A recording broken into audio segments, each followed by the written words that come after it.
विदर्यादि क्वाथ बना है। विडारी, एरंड, देवदारू, जीवंती, जीवक, ऋषभक आदि 20 जड़ी बूटियों से। इसका मुख्य प्रयोग सांस की बीमारियों में किया जाता है।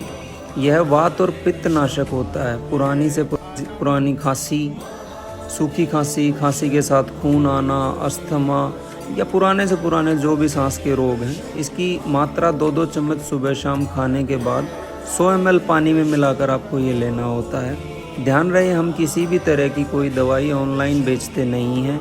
हमारे यहाँ सभी दवाइयाँ रोगी का नाड़ी परीक्षण करने के बाद रोग की अवस्था व बल अनुसार ही दी जाती हैं।